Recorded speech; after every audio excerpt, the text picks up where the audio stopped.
Today on Locked On Rockies. A series loss, but you kind of could expect that against one of the better teams in baseball. But impressive performances, especially in the first two games, make you feel a little bit better about how that went.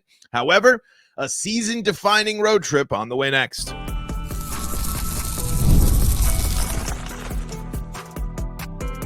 You are Locked On Rockies, your daily Colorado Rockies podcast. Part of the Locked On Podcast Network, your team every day. Rock On Rockies fans, welcome into the Locked On Rockies podcast for today, the third day of September in the year 2024. I'm your host of the Locked On Rockies podcast, Paul Holden, bringing you your daily Colorado Rockies talk right here on the Locked On Podcast Network, where you can find your team every day.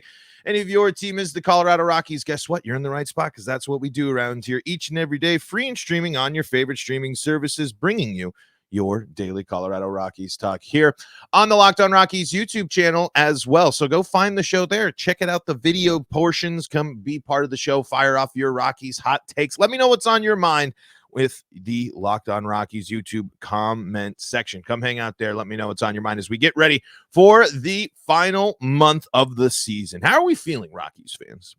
How are we feeling? Let me know how you are feeling right now going into the final month of the season in the comments below. Let me know what's on your mind here, as it's here. It's the home stretch really for the for the Colorado Rockies here in 2024. We're going to break it all down here.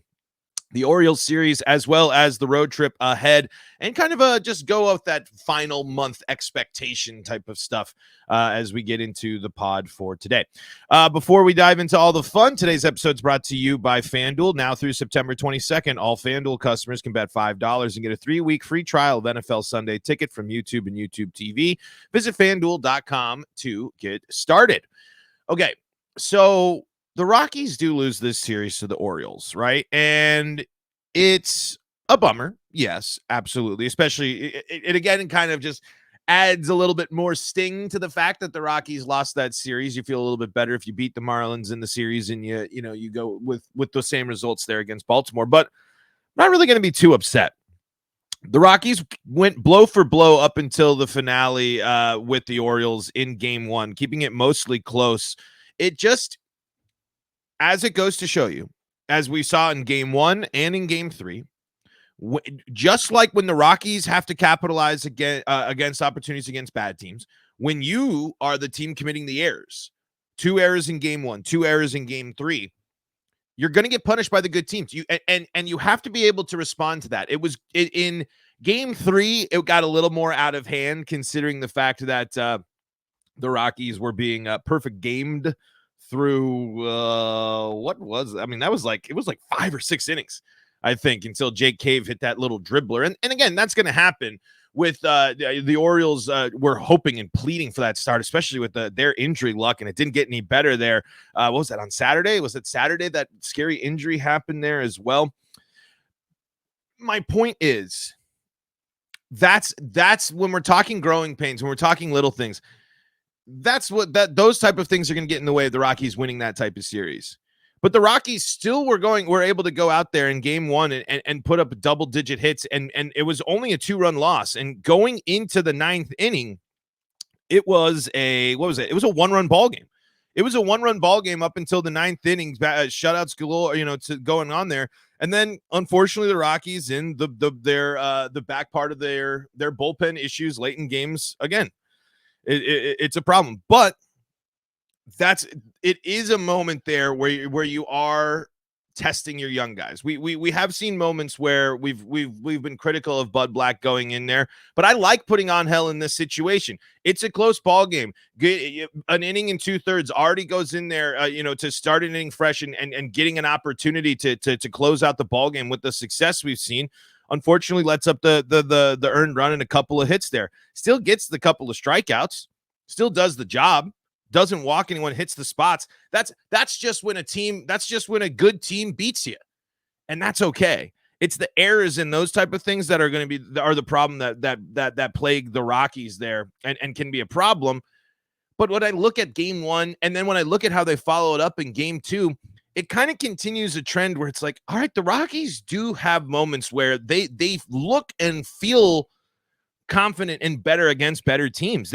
And game 2 was a great example of that. That was a great moment where the Rockies went out there and started laying down the lumber and making it uncomfortable for the opposition to be at Coors Field, jumping out ahead early, responding after runs. It got tied up there after a big 5th inning for the Orioles there, but they provided some run support. They answered back. They're only in game 3 did it really look like the Rockies were truly like being dominated. And that also happens with good pitching and good teams from sometimes. And I know that's an excuse there, but it's nice to see the Rockies be competitive against these teams.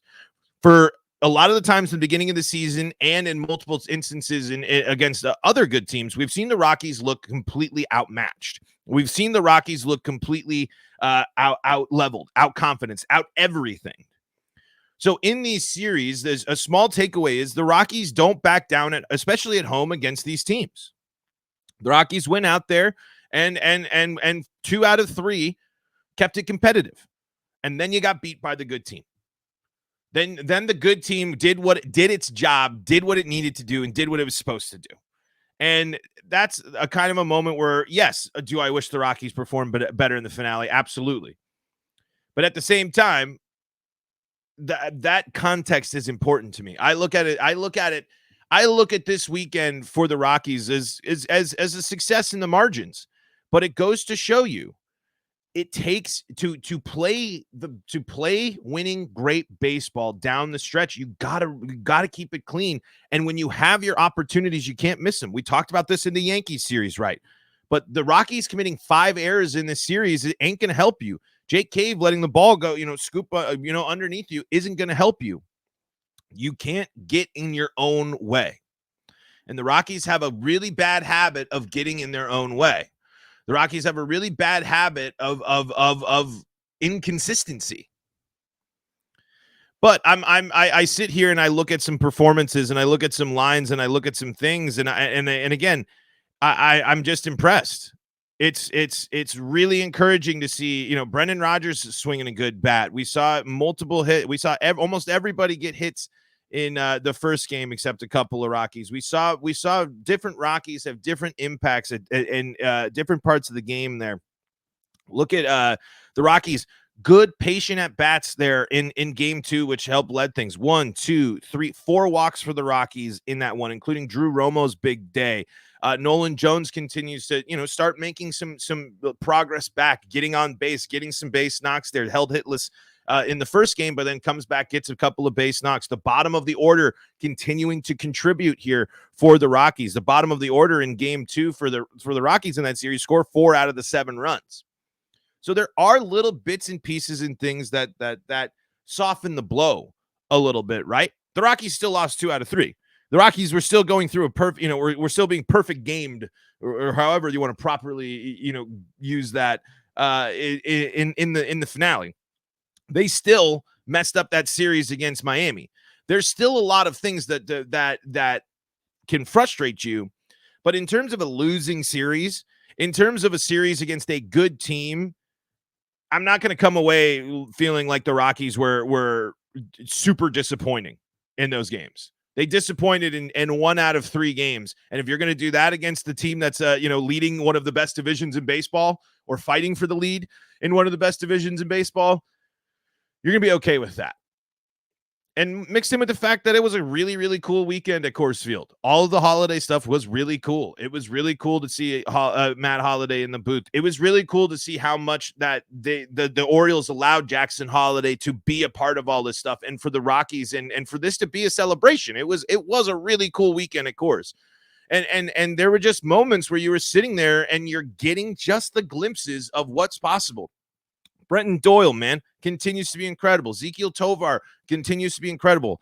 As the negatives are going to continue to surround this team, and as the 100-loss cloud is looming, we do need to continue to look for things that will encourage you 4 steps in the future. Still a lot of work to be done, but still a lot of things to be encouraged by if you're the Colorado Rockies. And we're going to talk about this. This road trip for the Rockies, I will say, is probably the last big test for this team outside of our usual test, right? I'll call it the standardized test, which is how do the Rockies handle the Los Angeles Dodgers. We're not going to focus too much about that.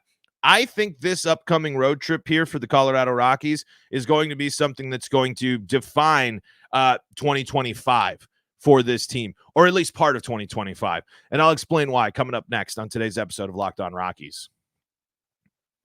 Before we do that, though, folks, got to tell you about the folks that help make this show possible, and that includes Gametime. Gametime's got you covered, and Gametime is just such an easy way to get tickets. It really takes the stress out of buying tickets because you don't need to worry about getting in ahead of time. You don't need to worry about making sure you're right there when the tickets go on sale, because Gametime is going to have great deals for you up to and even a little bit after the start of the event. So maybe you're, do I want to go? Can I go? What's my work schedule? What's this? What's that?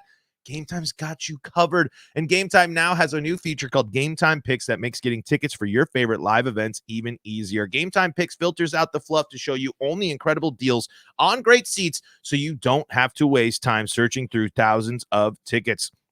You can see the views from your seat. My favorite thing about Gametime is you're going to know exactly where you're sitting. And when you toggle that all-in pricing button on the top, you are going to see all of the cost up front. No surprise fees at checkout. Just toggle that all-in pricing in. Take the guesswork out of buying tickets with Gametime. Download the Gametime app, create an account, and use code LOCKEDONMLB for $20 off your first purchase.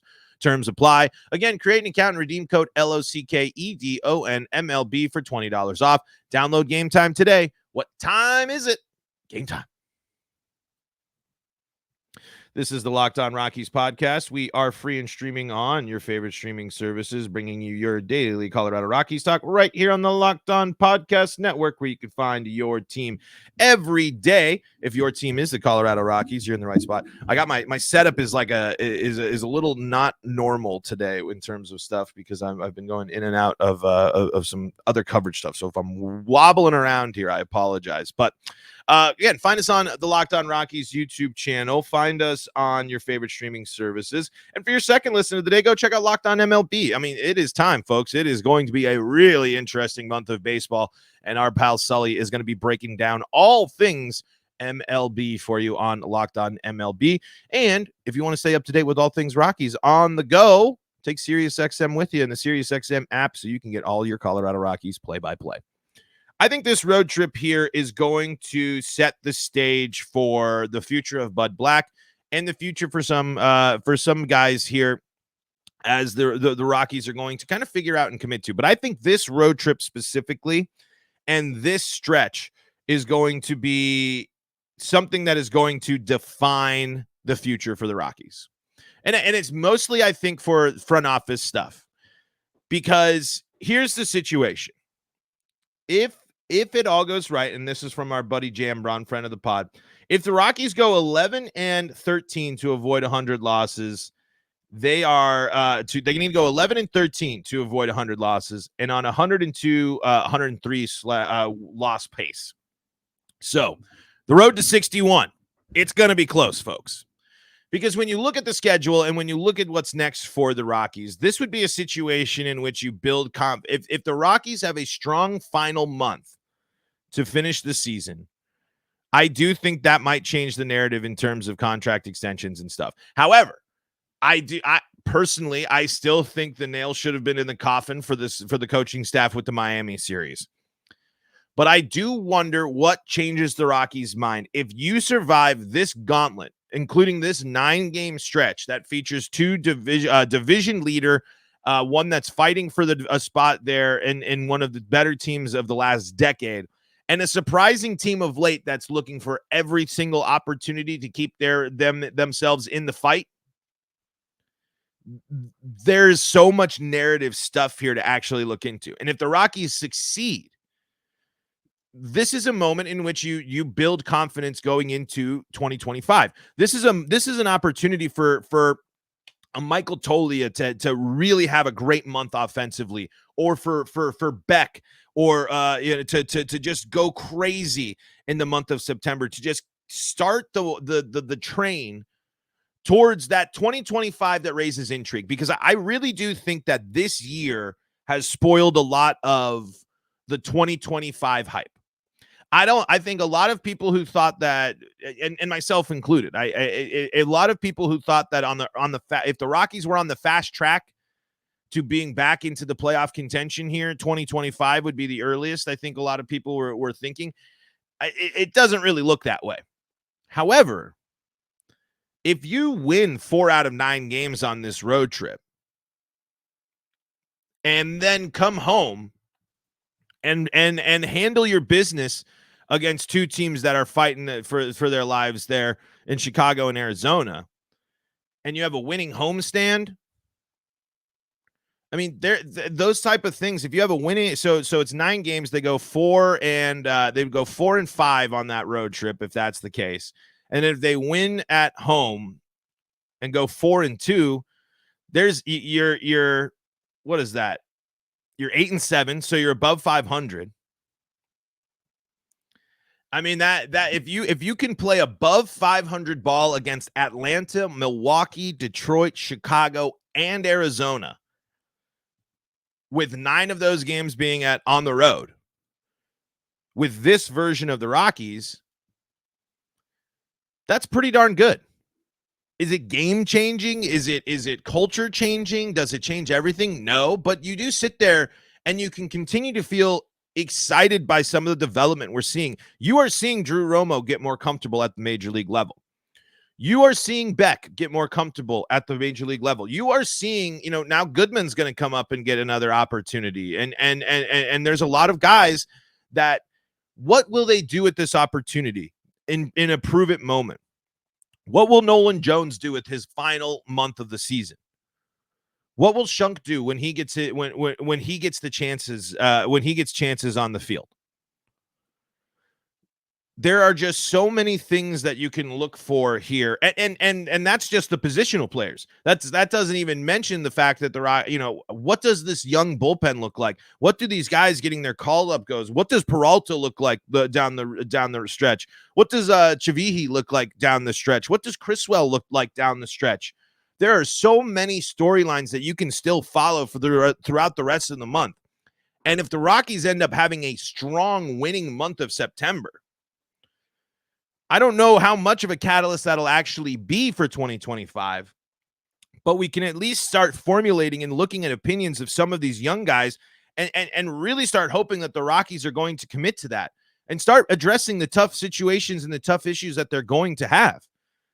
Because it does set the stage. It does set the tone for the Rockies to embrace the movement from within.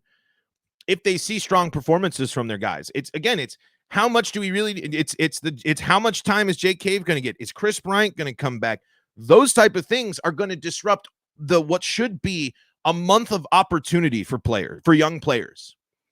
This is a chance for the Rockies to go on the road. There is not a single team the Rockies play throughout the stretch that aren't even at least considering the playoffs.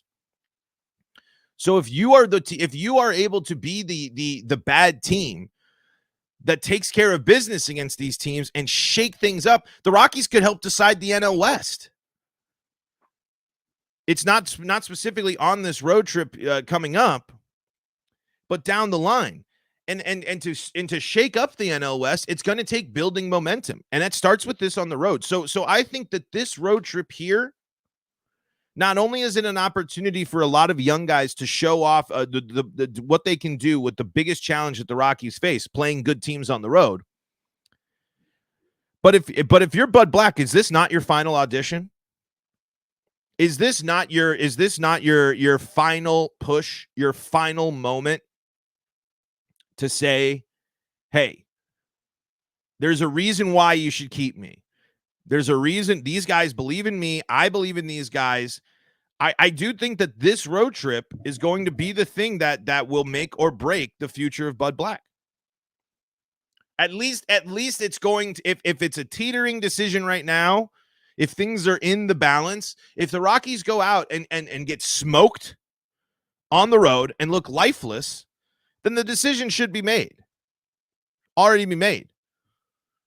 But I do think the Rockies, if they see a really good 9-game road trip into a solid finish to September, maybe even potentially, I mean, there is a chance the Rockies, if they go crazy, can avoid the 100 losses, can avoid what finishing where can finish better than last year. But it's going to take the Rockies playing their best baseball of the season against the best teams at the most important time of the season. And if that isn't a big test for a young team, then I don't know what is. Let's talk about our expectations for the month coming up here and look a little ahead as well as we continue this conversation on today's episode of Locked On Rockies.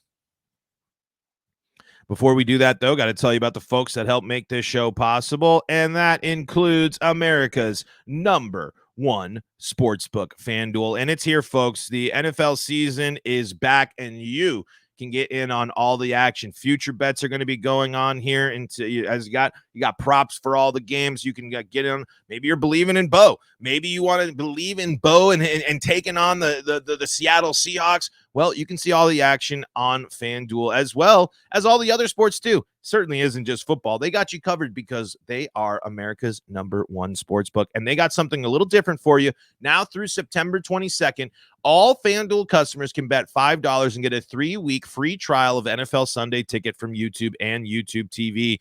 Then with the YouTube TV base plan, you'll be able to watch every regular season Sunday afternoon out-of-market game. All you need is a Google account and a current form of payment, and you can cancel anytime. So when you are going to check out all the NFL action this weekend, or maybe even before, why not check out a free trial of NFL Sunday Ticket when you do so, when you place a $5 bet at FanDuel.com. Go over to FanDuel.com, download America's #1 sportsbook. This is the Locked On Rockies podcast for free and streaming on your favorite streaming services, bringing you your daily Colorado Rockies talk right here on the Locked On Podcast Network, where you can find your team every day. If your team is the Colorado Rockies, you're in the right spot. You found us. Hello. How you doing? We talk Rockies baseball here. Every time you like a video, every time you subscribe to the Locked On Rockies YouTube channel, well, I guess you should only really do it once, but when you subscribe to the Locked On Rockies YouTube channel, you're really helping the show grow. Really do appreciate that, folks. So really, if you wouldn't mind heading on over that YouTube, hitting that button would help out big time. All right, Rockies got a month of really tough competition coming up here. I don't think there's a single team that the Rockies play that is below 500, as the Tigers just got themselves above 500. Now the Tigers might dip below 500 by the time they play the Rockies, as they're only 2 games above, and they're currently about to face the San Diego Padres. So when I think of my expectations here, I don't really know what to expect, because I see really bad matchups for the Rockies in 3 out of the final, 3 out of the final 8 series. I see bad matchups.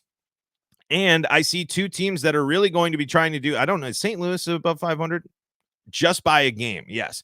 And so really the Rockies are going to play an instrumental role in a lot of how the wild card can shake out. And so again, do you want to be the team that rolls over and every other team just gets to mop the floor with and waltz their way into the playoffs? No. Make it interesting. And so my expectations for the Rockies is to steal a couple of these series. Steal the series from St. Louis. Beat Chicago. Handle your rivals as well. Make it a pain for Arizona to come in and win that division and take that division or get that solidified wild card spot by coming into Coors Field and dropping 3 in the final couple of weeks of the season. Make the Dodgers work for it, because conspiracy theory time. This is a joke, man. The Dodgers getting away with multiple seasons now in the past 5 seasons in which they get all of their Rockies games in the final month of the season is ridiculous. There's no reason that the Rockies should be playing the Dodgers in 2 series to close out 2 out of their final 3 series, including one of those being on the road. Why there's no feasible way that the Rockies should be done with San Francisco and San Diego by August, and then they don't touch anybody in the division. It's just my little conspiracy theory thing. But think about it. Think about the narratives that the Rockies could create and the outrage the Rockies could create if the first time the Dodgers dropped the division crown in God knows how many years. It's because the Rockies beat them. There is no better test to pass at the finality of the season. Finality on the finale of the season than by beating the Dodgers. I don't expect the Rockies. I think it's going to be really close for the Rockies to even get to that 61 wins, which we're all hoping for. 10 wins is what the Rockies needs to get there. And it's just, it shouldn't, you'll feel a lot better if it's not a slog to get there. It's a go out and surprise on this road trip. You got Freeland to start this off. You go up against and take down the Cy Young guy, which they probably won't. It's going to be a tough way to start. It's a month of opportunity for the Rockies. It's a month of immense challenge for the Rockies. There is a lot of cool things that could happen as a result of the Rockies playing well. But when I'm asked about expectations, I'm at a moment where it needs to be proven. Prove to me that you can get this team, that this team led by these managers and coaches can beat these good teams on the road and shake up the playoffs. If you're not going to go to the playoffs, you might as well knock a team out or knock a team down into the wild card and just completely change the situation for so many people. I don't expect the Rockies, man, just looking at it. Maybe a game against Atlanta. Maybe a game against Milwaukee. Detroit, who knows? That could be a really interesting one. It's a road series. Detroit's an interesting one. You get 2 there, there's your 4 wins. And now a 6-game homestand against Chicago and Arizona, that's really going to be that's really going to set the tone for the 10 wins. If you can pull off the series wins against these teams, you'll be setting yourself up pretty. But remember, Arizona has played the Rockies very well this season. Arizona has 8-2. You know, it's terrible matchups for the Rockies here, and so the expectation is kind of low. But in the back of my head, I'm kind of sitting there. I'm watching this team develop its chemistry. I'm watching this team grow a little bit more. I'm watching this team have young guys get more experience and get more confidence. Who knows what can happen? Because I'm coming off watching them play Baltimore. And I am a little encouraged. I remember that the Rockies stole a series from the Braves. And I remember at points and at moments and at times throughout this season, the Rockies have played good teams well.